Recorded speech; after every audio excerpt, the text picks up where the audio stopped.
C'était une nuit d'orage à Paris, quand Sophie, ma colocataire hétérosexuelle et si sûre d'elle, a frappé à ma porte en larmes, suppliant de dormir avec moi parce qu'elle ne supportait plus la solitude après sa rupture, et ce simple geste a fait basculer notre amitié en un tourbillon de sentiments interdits. Le tonnerre grondait dehors, mais c'est à l'intérieur de moi que la tempête faisait rage, car je savais que mon attirance pour elle, si longtemps refoulée, allait ressurgir comme un feu mal éteint.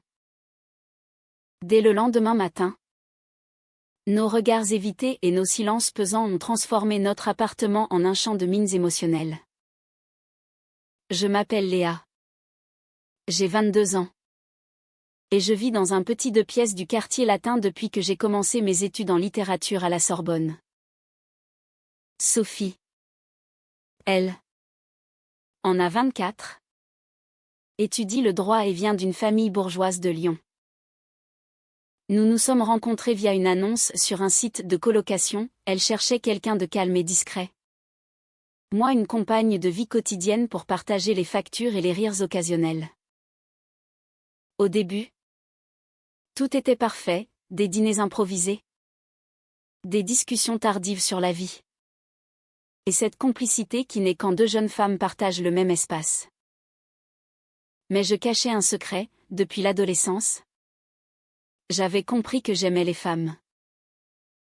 Sophie, elle, parlait sans cesse de ses ex-petits amis, de ses rêves de mariage traditionnel, et je souriais en hochant la tête, enfouissant mes sentiments naissants pour elle au plus profond de moi. Cette nuit-là, tout a changé. Sophie avait rompu avec son copain, un type arrogant qu'elle fréquentait depuis 6 mois. Elle est entrée dans ma chambre, vêtue d'un simple pyjama, les yeux rougis par les pleurs. Léa, je peux dormir avec toi? Juste pour ce soir. Je me sens si seule. Mon cœur s'est emballé. Mais j'ai acquiescé, feignant la nonchalance. Nous nous sommes couchés côte à côte. Et pendant des heures, elle a parlé de sa douleur, de ses doutes sur l'amour. Je l'écoutais, la réconfortant du mieux que je pouvais, tout en luttant contre l'envie de la serrer dans mes bras. À un moment, elle s'est blottie contre moi, et j'ai senti son souffle sur ma nuque. C'était innocent pour elle. Mais pour moi, c'était une torture délicieuse. Le matin venu, elle s'est réveillée avec un sourire timide. Merci, Léa. Tu es la meilleure amie du monde. Mais quelque chose avait craqué en moi. Je ne pouvais plus la regarder sans que mon estomac se noue. Les jours suivants, l'atmosphère de l'appartement s'est alourdie. Sophie agissait comme si de rien n'était. Mais moi, je me surprenais à analyser chaque geste, chaque parole. Était-ce de la paranoïa? Ou y avait-il vraiment une étincelle dans ses yeux quand elle me parlait? Je me sentais coupable, coupable d'avoir ces sentiments. Coupable de les cacher. Coupable de risquer notre amitié pour un fantasme peut-être unilatéral. Un soir, alors que nous préparions le dîner, elle m'a demandé pourquoi j'étais si distante. Qu'est-ce qui ne va pas? Léa, tu sembles ailleurs depuis cette nuit-là. J'ai hésité. Le couteau suspendu au-dessus des légumes. Devais-je lui dire? La vérité pouvait tout détruire. Mais le mensonge me rongeait. Rien. Juste fatiguée par les cours, ai-je marmonné. Elle n'a pas insisté. Mais son regard dubitatif m'a suivi toute la soirée. Cette tension naissante était le début d'un conflit intérieur qui allait me consumer. À la Sorbonne, mes amis remarquent mon trouble. Ma meilleure amie, Clara, Qui sait pour mon orientation? Me pousse à en parler. Léa. Si tu ne dis rien, tu vas exploser. Et si elle ressentait la même chose? Mais Sophie est hétéro. Non. Elle l'a toujours dit. Pourtant, des souvenirs me hantent, ses compliments sur mon apparence. Ses câlins prolongés après une mauvaise journée. Était-ce de l'amitié ou plus? Je me torture avec ces questions, évitant les soirées où elle pourrait rencontrer d'autres hommes. Jalouse sans raison apparente. La pression familiale ajoute à mon tourment. Ma mère, veuve et conservatrice, m'appelle tous les dimanches pour me demander si j'ai un petit ami. À ton âge, il faut penser à l'avenir. Ma chérie. Elle ignore tout de mes préférences. Et l'idée de la décevoir me terrifie. Sophie, de son côté, subit les attentes de ses parents, un bon mariage, des enfants, une vie stable. Nous en parlons parfois. Et elle rit en disant qu'elle n'est pas prête. Mais je sens son malaise. Ces conversations renforcent mes doutes. Comment pourrais-je lui imposer mes sentiments dans un monde qui nous pousse vers la normalité? Un après-midi pluvieux, Sophie rentre trempée d'une manifestation étudiante. Elle est exaltée, parlant de justice sociale et d'égalité. Tu sais, Léa, je me rends compte que la société nous impose tant de normes stupides. Ces mots résonnent en moi comme un appel. Je décide de tester les eaux. Comme pour l'amour? Les gens devraient aimer qui ils veulent. Non. Elle acquiesce vigoureusement. Absolument. L'amour n'a pas de genre. Mon cœur bondit. Est-ce un signe?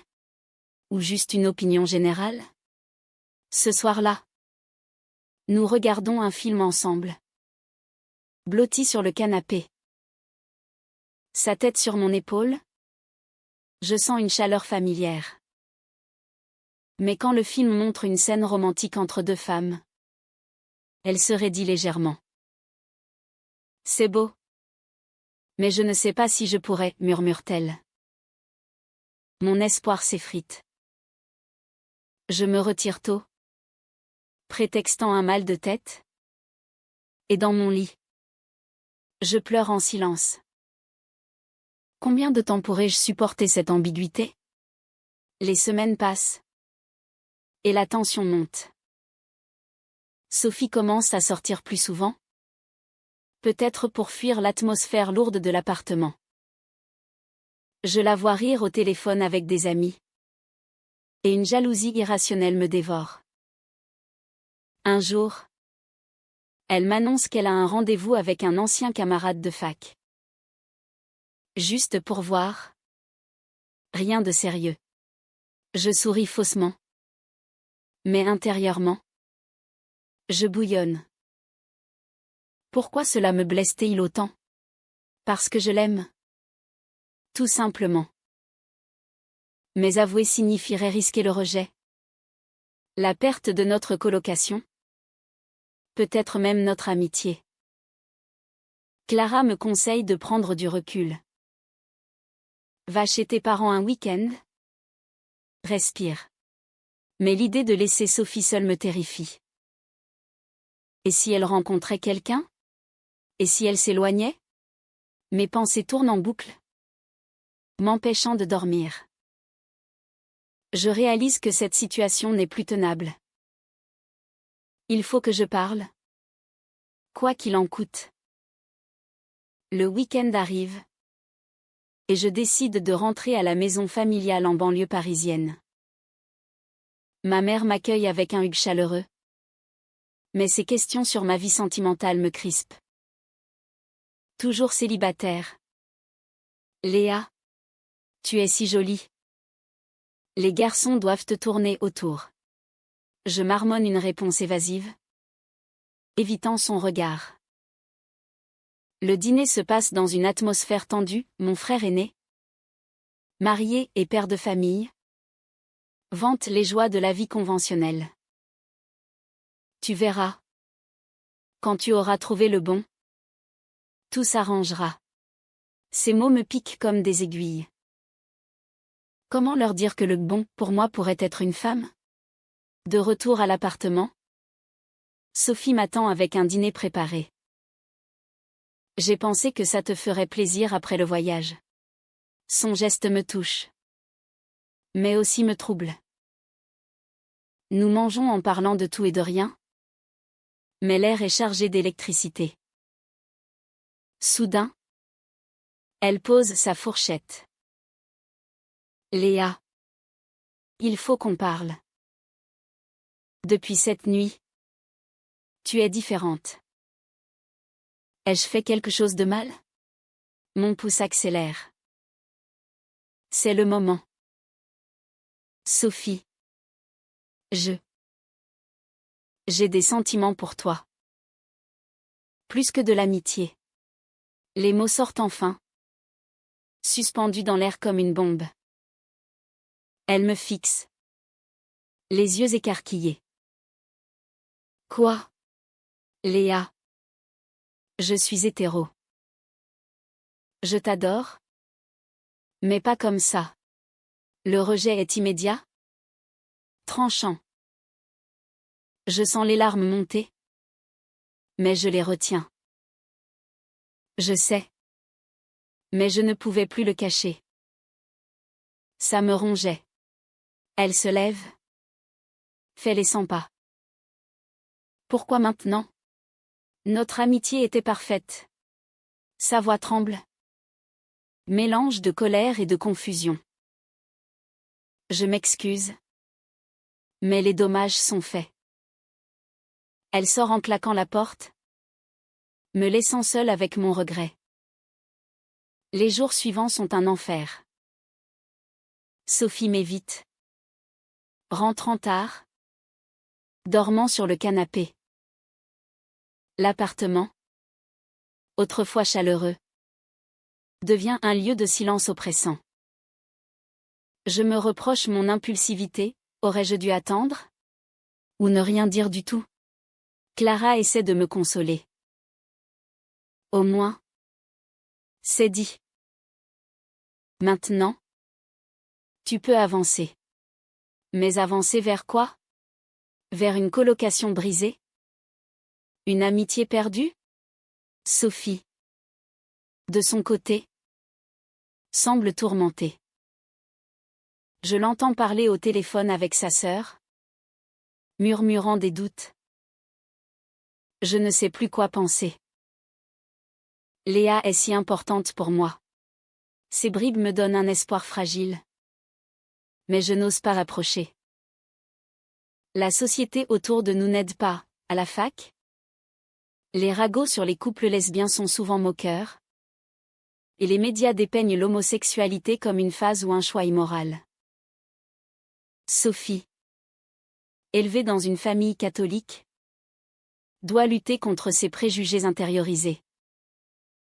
Un soir, elle rentre ivre d'une soirée. Léa. Pourquoi m'as-tu dit ça? Maintenant, je ne peux plus te regarder sans y penser. Ces mots sont susurrés, mais sincères. Je l'aide à se coucher. Et elle s'accroche à moi. Je t'aime bien. Mais pas comme une amante. Pourtant, son corps contre le mien ravive la flamme. Je l'aborde et m'éloigne. Le cœur en miettes. Le lendemain, elle s'excuse pour son état. Je ne veux pas te perdre, Léa. Mais j'ai besoin de temps. Nous convenons d'une trêve fragile. Mais la tension persiste. Je commence à chercher une nouvelle colocation, pensant que la distance nous aidera. Mais l'idée de la quitter me brise. Puis vient l'appel de sa mère. Sophie est au téléphone. Et j'entends des bribes, maman. C'est compliqué. Léa est spéciale. La conversation tourne mal, sa mère insiste sur les valeurs familiales. Sur le mariage hétéro. Sophie raccroche. Frustrée. Elle ne comprend rien, crie-t-elle. Pour la première fois. Elle me confie ses doutes sur sa propre sexualité. Et si j'avais tort? Si je n'étais pas si hétéro que ça? Mon cœur s'emballe. Mais je reste prudente. Prends ton temps. Sophie. Ne force rien. Cette révélation ouvre une brèche. Nous parlons des heures. Explorant ses peurs, la réaction de sa famille. Les jugements des amis. La perte de son identité. J'ai toujours suivi le chemin tracé. Mais avec toi, je me sens vivante. Ces mots sont un baume. Mais aussi un danger. Et si c'était juste de la confusion post-rupture? Les conflits s'intensifient. À une fête étudiante, un ami fait une blague homophobe. Et Sophie le remet à sa place avec virulence. L'amour est l'amour. Point. Ses yeux croisent les miens. Et pour la première fois, j'y vois une lueur d'attirance. Mais le lendemain, elle recule. Je ne suis pas prête? Léa. Pas encore. Ma propre famille ajoute à la pression. Mon frère m'appelle. Suspicieux. Maman dit que tu sembles distraite. Un problème avec un garçon? Je nie. Mais le mensonge pèse. Combien de temps avant que la vérité éclate? Sophie commence à explorer, elle lit des livres sur la bisexualité. Regarde des documentaires. Peut-être que je suis bi, avoue-t-elle un soir. L'espoir renaît. Mais avec lui. La peur du rejet final. Nous marchons sur des œufs. Chaque interaction chargée de potentiel et de risque. Un jour, elle m'embrasse impulsivement après une dispute. C'est bref. Mais électrique. Désolée, murmure-t-elle. Fuyant. Je reste figée. Le goût de ses lèvres gravé en moi. Est-ce le début ou la fin? Les semaines suivantes sont un rollercoaster émotionnel. Sophie oscille entre rapprochement et retrait, me laissant dans un limbo insupportable. Un matin, elle me prépare le petit déjeuner. Nos mains se frôlent. Et elle sourit timidement. Peut-être qu'on pourrait essayer? Mon cœur explose de joie. Mais je sens la fragilité de l'instant. Nous décidons de prendre les choses lentement. Sans étiquette. Juste explorer. Mais la réalité rattrape vite. Sophie annule un dîner avec moi pour voir sa famille à Lyon. À son retour, elle est distante, marquée par les discussions avec ses parents. Ils parlent sans cesse de petits-enfants, de traditions. Comment leur dire que je doute? Je la console. Mais intérieurement, je rage contre ces normes qui nous étouffent. À la fac, les rumeurs commencent. Un ami commun nous voit main dans la main et pose des questions. Sophie panique. On n'est pas prête pour ça. Léa. Elle propose de garder notre relation secrète? Ce qui me blesse. Suis-je un secret honteux? Ou juste une phase? Mes propres doutes surgissent. Et si je la poussais dans quelque chose qu'elle regrettera? La morale me tourmente, ai-je le droit d'influencer sa sexualité? Clara me rassure. L'amour n'est pas une manipulation. Si elle choisit, c'est son choix. Mais les nuits solitaires, Quand elle dort sur le canapé pour réfléchir, me font douter. Un incident majeur éclate. Sophie rencontre son ex à une soirée. Il la drague. Et elle flirte un peu. Par habitude ou confusion. Quand elle me le raconte, je explose. Tu joues avec moi. Sophie. Décide-toi. Elle pleure. Je suis perdue. Léa. J'ai peur de tout perdre. Notre première vraie dispute finit en larmes. Chacune dans sa chambre. Le lendemain, elle s'excuse et m'embrasse passionnément. Je veux essayer avec toi. Nous passons la nuit à parler. À nous toucher innocemment. Construisant une intimité nouvelle. Mais le matin, la réalité frappe, un appel de sa sœur, qui a entendu des rumeurs. Sophie. Es-tu lesbienne? Maman serait dévastée. Elle nie. Mais le mensonge la ronge. La pression sociale s'intensifie. À une manifestation pour les droits LGBT. Sophie hésite à me tenir la main publiquement. Pas encore, dit-elle. Je me sens invisible. Niée. Mes amis me poussent à rompre. Tu mérites quelqu'un qui t'assume. Mais je l'aime trop pour partir. Sophie commence à voir une thérapeute en secret. Pour explorer ses sentiments. C'est confus. Mais avec toi. Je me sens bien. Ses progrès sont lents. Marqués par des reculs. Un soir. Elle avoue avoir embrassé un homme à une fête. C'était pour tester. Et ça n'a rien éveillé en moi. Le choc est violent, trahison ou honnêteté? Je pardonne. Mais la confiance est ébranlée. Ma famille sent le malaise. Ma mère m'invite à déjeuner. Tu sembles malheureuse. Ma chérie. C'est à cause d'un amour? J'hésite. Puis avoue partiellement. C'est compliqué. Maman. C'est une fille. Son silence est assourdissant. Suivi de larmes. Léa. Ce n'est pas naturel. Pense à ton avenir. Le rejet familial me brise. Mais renforce ma détermination. Sophie. Apprenant cela, me serre dans ses bras. Je suis désolée. Peut-être qu'on devrait arrêter. Mais je refuse. Non. On affronte ça ensemble.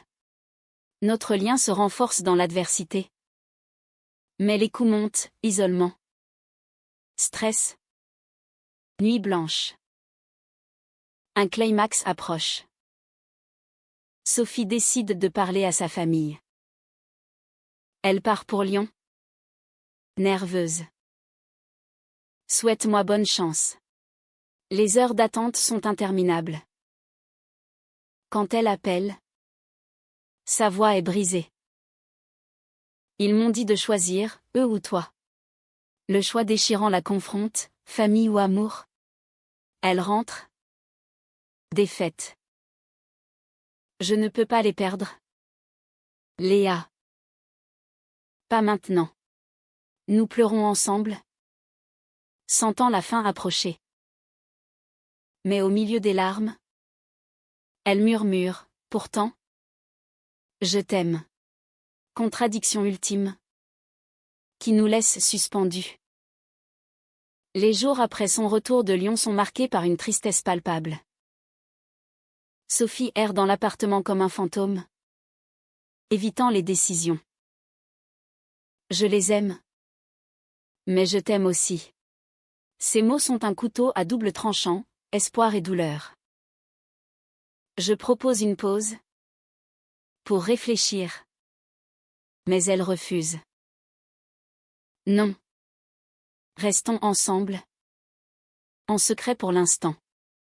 Ce secret nous isole. Nous évitons les amis communs. Les sorties. L'appartement devient notre bulle. Mais une bulle fragile. La tension sexuelle est absente, nous nous concentrons sur l'émotionnel, mais les câlins innocents deviennent chargés de sens. Pourtant, la société infiltre, articles sur les discriminations LGBT.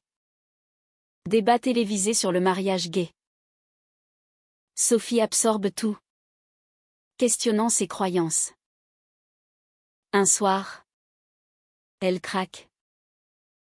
Pourquoi est-ce si dur? Pourquoi ne puis-je pas juste être avec toi sans conséquence? Je la tiens, partageant sa frustration. Mes propres blessures familiales saignent, ma mère m'envoie des messages culpabilisants. Citant la Bible. Pense à ton âme. Léa. Je bloque son numéro temporairement, choisissant ma santé mentale. Sophie fait un pas, elle rejoint un groupe de soutien pour personnes questionnant leur sexualité. Ça m'aide à comprendre. Ses retours sont positifs, mais marqués par des doutes. Et si c'était une phase? Je la rassure. Mais intérieurement, je crains le pire. Puis, la trahison. Je découvre des messages sur son téléphone innocent, mais flirteux avec une ancienne amie. Juste pour parler, dit-elle quand je confronte. Mais la confiance est rompue. Comment puis-je te croire? Sophie. Tu oscilles sans cesse. La dispute est violente. Des mots durs fusent. Elle part en claquant la porte, me laissant seule. Elle rentre tard, repentante. Pardonne-moi. J'ai peur. C'est tout. Nous nous réconcilions. Mais les cicatrices restent. Le prix de cet amour est élevé, perte d'amis, stress constant, identité ébranlée. Ma carrière en pâtit. Mes notes baissent à la Sorbonne, distraite par le drama. Clara m'avertit, ne te perds pas pour elle. Mais je persiste, croyant en nous. Sophie décide d'affronter sa famille à nouveau. Elle m'invite à venir. Pour soutien. Ensemble, on est plus forte. Le voyage à Lyon est tendu. À l'arrivée, ses parents nous accueillent froidement. La discussion explose, accusation de corruption. Larmes. Cris. Tu nous déçois. Sophie. C'est contre nature. Elle défend notre amour, mais craque sous la pression. Peut-être avez-vous raison. De retour à Paris, elle est brisée. Je ne peux plus. Léa. Le coup est trop haut. Le cœur serré. Je accepte. Nous décidons de nous séparer. Elle cherchant une nouvelle coloc. La douleur est immense, mais libératrice. Pourtant, les jours passent. Et elle hésite. Et si on essayait une dernière fois? L'ambiguïté revient, nous piégeant dans un cycle.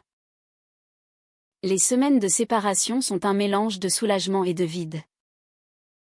Sophie déménage chez une amie, laissant l'appartement silencieux. Je me concentre sur mes études, rejoignant des groupes LGBT pour guérir. Clara me soutient, tu as été courageuse. Mais les nuits, je pense à elle. Au choix que nous avons fait. Sophie m'appelle parfois. Pour vérifier. Comment vas-tu? Sa voix tremble, révélant son tourment. Elle avoue lutter avec son identité, voyant toujours la thérapeute. Tu m'as ouvert les yeux, Léa. Mais la société, la famille. C'est dur. Un jour, elle revient chercher des affaires oubliées. Nos regards se croisent. Et l'étincelle renaît. Je regrette, murmure-t-elle. Nous parlons des heures, admettant nos erreurs. Elle a parlé à ses parents à nouveau, avec plus de calme. Ils n'acceptent pas encore, mais ils essaient de comprendre. Lentement, nous reconstruisons. Pas comme amantes, mais comme amies, avec une compréhension profonde. Sophie explore sa bisexualité seule, sans pression. Merci de m'avoir poussé à questionner. Je souris, fière d'elle. Mais les dommages persistent, amitié perdue, confiance érodée, famille divisée. Était-ce vaut la peine? L'amour vrai demande-t-il tant de sacrifices? Des mois plus tard, Sophie me confie avoir rencontré une femme. C'est grâce à toi que j'ose. Jalouse un instant. Je suis heureuse pour elle. Notre chemin a été douloureux, mais transformateur. Ma mère m'appelle, s'excusant partiellement. Je t'aime. Quoi qu'il arrive. Le guérison commence. Pourtant, en repensant à cette nuit initiale, je me demande, avons-nous fait le bon choix en explorant ces sentiments? Malgré la douleur? Ou aurions-nous dû les ignorer pour préserver la paix? Et vous? Pensez-vous qu'il est toujours juste de suivre son cœur? Même si cela brise des vies autour?